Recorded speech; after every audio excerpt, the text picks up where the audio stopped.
as I started this conversation, I mentioned that truth has no two versions.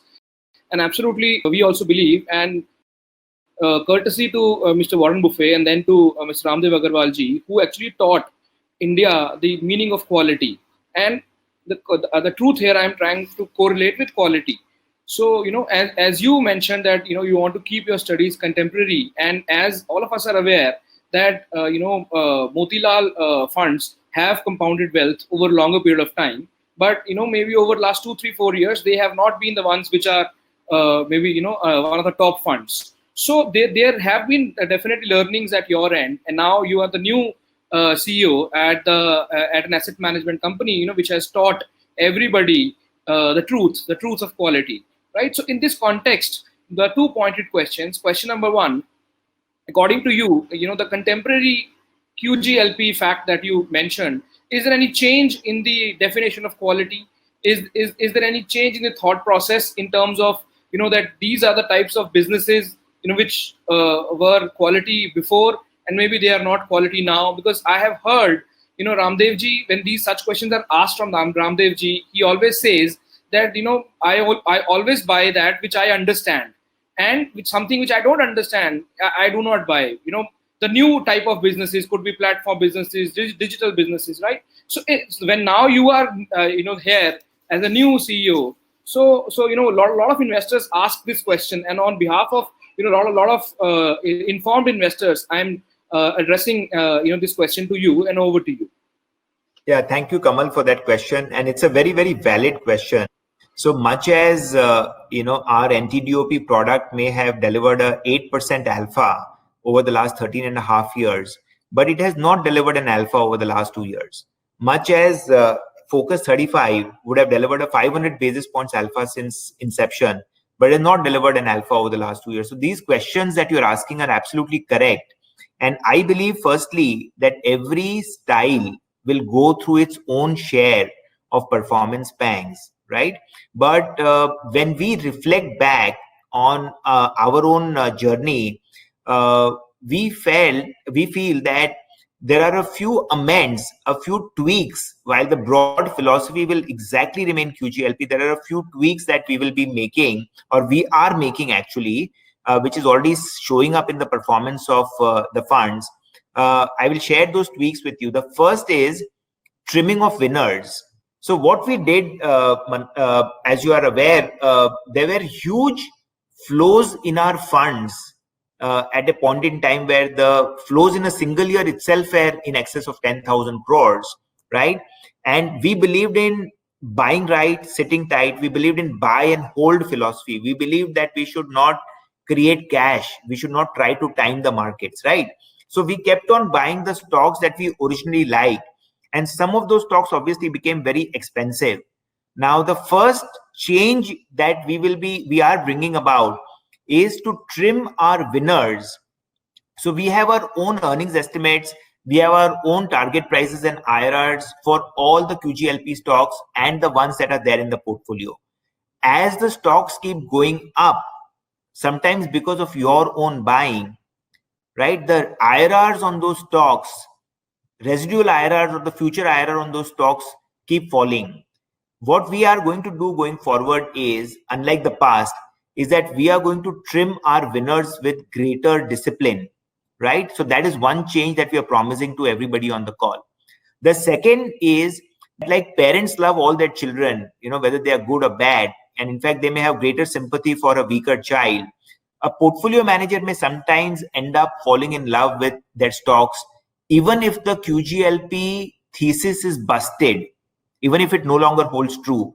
And that's where we are proposing a greater role for the investment committee to step in and to continuously assess along the fund manager whether the QGLP thesis holds or not. And if it is no longer holding, then notwithstanding the affection that the portfolio manager or the attachment he may have to the stock, we will sell the stock. So cutting off laggards is the second promise that we are making.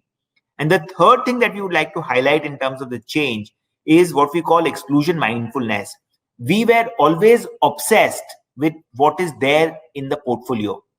Now we are saying that obsess about what is there, but be mindful about what is not there. See, we are in a world where a winner takes all, where big is becoming bigger. And at a time like this, if there is a large index constituent, which is not a part of my portfolio, right? I can obsess about whatever is there in my portfolio, but I got to be mindful about what is not there in the portfolio.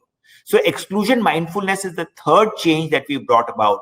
So trim your winners, cut your laggards, exclusion mindfulness, a greater role of investment committee, a higher rigor of investment performance evaluation are the changes that we are bringing about. The other thing that I want to highlight to you is that in QGLP framework, Q, G, L, and P are equally important, right? When you get a lot of flows, sometimes P goes for a toss. When some of your companies, when I'm saying P goes for a toss, I mean P goes through the roof. You may remember that the P of Page Industries at one point in time crossed 100, or the P of Eicher Motors crossed 70, right? And as I said, Q, G, L, and P have to be seen in conjunction. You cannot ignore anyone. So if you ignore P, then it will impact your future IRRs, right? Similarly, when a company that you hold has done very well over 5 years, 7 years, 10 years, right? Every company has only a finite duration of high growth, not an infinite duration of high growth. And so G itself, as you continue to hold your stock, goes on decelerating, which in turn impacts your P. So basically, as I'm explaining to you, Q and L, quality and longevity, are really our entry points or our strengths. But you will see equal emphasis on all four variables, which is Q, G, and LP, which means dialing up the focus on growth and valuations. So these are the changes which we have already made, and we are very confident that the alpha generation of the funds could continue to be strong, but the volatility, of the funds as a result of all of these disciplines that we are, bringing to the process should come down, and that should give investors not only good returns but greater peace of mind due to lower volatility. Right. Thank you so much. I think that explains quite a bit. The next question, pertains to your view on global investing. Since Motilal Oswal Asset Management has, global products which were launched at maybe right times, and they have delivered great returns. In the current context, if you are to provide your perspective of, investing in India versus overseas, or some kind of allocation percentages, how would you address global diversification as one of the aspirations of investors? So one of the reasons for us,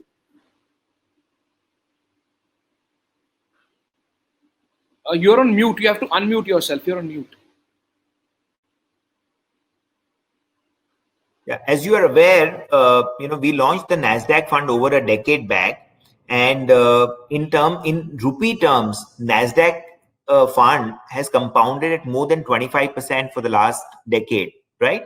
And the Indian markets during this period, as I showed you, had compounded at 5% per annum. So clearly, anybody who had diversified internationally would have not only mitigated risk but also increased the returns. We believe that the Indian saver is least diversified internationally. If you look at United States, and forget United States, if you look at various other Asian economies like China, Taiwan, Korea, etc., the savings there, the investor there is far more internationally diversified. We believe that international diversification improves the risk adjusted return. And some of the indices like the S&P 500 fund that we have, or the Nasdaq, offer you world's finest companies. They are global companies. In fact, they have Amazon as much has a footprint in India as it has anywhere else in the world. In fact, it has a lot of footprint in many other parts of the world as well. So we believe that 10 to 15% of the AUM, or the wealth of an investor, should be diversified, and advisors who are on the call will have to play an important role to understand this and gradually diversify the wealth. You are aware that there are RBI restrictions on how much money can be repatriated abroad, and there's a complication of where to invest that money. But luckily now, some of these international funds offer you a very easy way to diversify your wealth while staying within India. Right, thank you. This is the last question, and this question, pertains to the drivers that you think and that you see which are changing over next decade versus the last decade. When we know that last decade has delivered around say 6 to 7% kind of a CAGR for Indian equities. So it has hardly even beaten a debt kind of a return, so equivalent to a debt kind of return. So next decade, if we are foreseeing returns in double digits, or as you mentioned very confidently that your perspective, your view on markets going forward over next 5-7 years is 15% CAGR as an indicative thing. So what are the drivers which you see are changing with regards to India's economy, which make you convincingly believe in this change? So, as I said, when a country moves from $1 trillion to $2 trillion, you have a Page Industries which becomes a multi-bagger. You have an Eicher Motors which becomes a multi-bagger. You have a Bajaj Finance which becomes a multi-bagger, right? And as we move from $2.5 trillion to $5 trillion, multi-baggers will not necessarily come from the same space. Multi-baggers will come from newer businesses. I mean, let me just remind you that the 2000 peak happened because of three sectors: technology, media, and telecom. And 20 years later, there is no technology, media, telecom stock which has created any great wealth for investors. Let me remind you that in the 2008 peak that happened, it was led by three sectors: infrastructure, capital goods, and various PSUs. Next 12 years, there was huge wealth destruction in all these three sectors, right? The winners of any cycle are not repeated in the next cycle, because as the economy progresses, it paves the way for newer sectors, newer themes. And I think post dot-com bubble, post global financial crisis, and equally much post the coronavirus pandemic, you're likely to see new themes and new sectors emerge. And it'll be important for fund managers, asset management companies to position themselves ahead on those themes rather than chasing them after they have played out. We believe that a bunch of such themes will become very important in this doubling of India's GDP from $2.5 to $5 trillion. You know that the BFSI sector is the largest part of the index. 20 years back, PSUs were the most important part of BFSI. 10 years back, private sector banks started making a big contribution. In the last decade, we have had NBFCs make a very important contribution. We believe that while BFSI will continue to remain a large sector, non-lenders like life insurance companies, general insurance companies, asset management companies, wealth management companies, capital market companies, rating agencies, exchanges, things that you're not even aware of right now and are not even a part of the index, will probably become a much bigger part of the index when I speak to you 10 years from now in 2030, when we are a $5 trillion economy, right? You already saw the first of the insurance stocks entering the index. So we believe that this is one powerful theme that will have to be played out. The other powerful theme that we like is healthcare. Healthcare has a lost decade. Some of these companies have lost 50-75% of their peak market caps. And we believe that post-coronavirus pandemic and all that has happened even with the US markets, some of the companies will play a very important role in wealth creation in the coming years. There are many other such themes which will change, and we believe that our portfolios are very beautifully represented in these themes.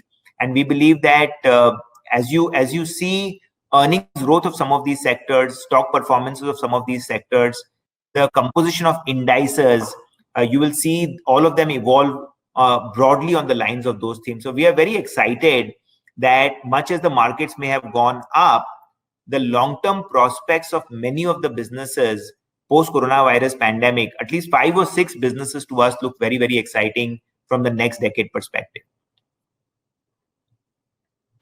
Right. So I had actually, mentioned that that is the last question, but I would like to ask one more question based on whatever I am getting while we are conversing. So while we have covered that, yes, there is a case for investing in Indian context. We see double-digit returns coming over next 5 years. There are a lot of drivers which are going to be responsible for that, right? We have also understood the case for investing in quality, and we have also understood that, yes, with regards to Motilal Oswal, there have been some of the significant learnings and changes which make QGLP a contemporary QGLP. Now the final question is that in this context, right? So what is it? What is one particular portfolio that comes to your mind, which comes as a top of your mind recall, which you would like to suggest any of the investors who comes to you for a 10-year horizon and wants to build wealth, and comes with a risk appetite to invest into equities? So the current times that we are in, I find some things which are very, very relevant to the investors. See, we live in uncertain times, Kamal. The coronavirus pandemic is far from over. And I just mentioned to you that markets can always correct, like I showed you the slide on how the markets corrected in the past. Now, it is easy for me to tell you that you should buy low and sell high. It is easy for me to tell you that temperament is 99%, build a strong temperament, right? But I believe that for most advisors and for most investors, this is a nearly impossible task. Maybe in India, maybe there are 10 people who are gifted with that skill, but very, very few people may be gifted. And I don't claim that I or we as a company are gifted with that skill. The only solution to that, as I mentioned to you, is discipline or a formula. So we have what we call the movie index, Motilal Oswal Value Index. I will just give you a small example. Before the March crash, the dynamic fund was sitting on a 44% equity allocation. After the 23rd March crash, the allocation was doubled from 44 to 86. And as the Nifty has gone on climbing, the allocation has been beautifully and consistently been brought down back to 44% as I speak to you today. I can tell you, Kamal, you and I, and most people on the call cannot do it by themselves. But a disciplined, rule-driven dynamic fund, like a Motilal Oswal dynamic fund, can do that for them. In fact, the dynamic funds have been outperforming the pure equity funds purely because of the discipline of asset allocation. So this is one thing that stands out, and I would strongly recommend investors to look at this rule-driven fund where the equity portion is invested with the same QGLP philosophy in high-quality stocks, and it's not high beta names, right? Secondly, the debt portion does not take any duration call and any credit calls. So basically, you're not playing on trying to be adventurous in equity or debt. You're trying to play on the beauty of a model and asset allocation. And when we backtest in 2000 dot-com bubble and in 2008 global financial crisis, exactly the same way the allocation was at its bottom before the crash, was made the peak into the crash when it is impossible for a normal investor to buy, and once again halved when the markets rose dramatically. I want to just take the liberty, Kamal, of telling you that like we had Motilal Oswal Focus 35 fund, which did very well over the last 7 years and is now an AUM of almost 11,000-12,000 crores. Our Focus 25 fund has an AUM of just over 1,000 crores and is doing exactly the same things. It bought HDFC Life, ICICI Lombard, Avenue Supermarts just after the listing. It bought PI Industries, Dr. Reddy's, Abbott Laboratories when nobody was talking about pharmaceutical and chemicals last year, right? It has seen the big benefit of Eicher, Maruti, and some of these allocations 7 years, 6 years back, right? So we believe that a fund which is, see, large cap funds, because of all the restrictions on the allocation, will find it very difficult to outperform the markets. And we believe that the focused large cap category created by SEBI is a beautiful category, which allows you greater flexibility to invest up to 35% in small and mid cap. So you can buy the future winners early. And I believe strongly that in a time like this, a more large cap oriented fund with the flexibility of a focused large cap fund, can really do far, far better than most other funds. So Focus 25, for those who can take a little more risk and buy a pure equity fund, would be my favorite recommendation, Kamal.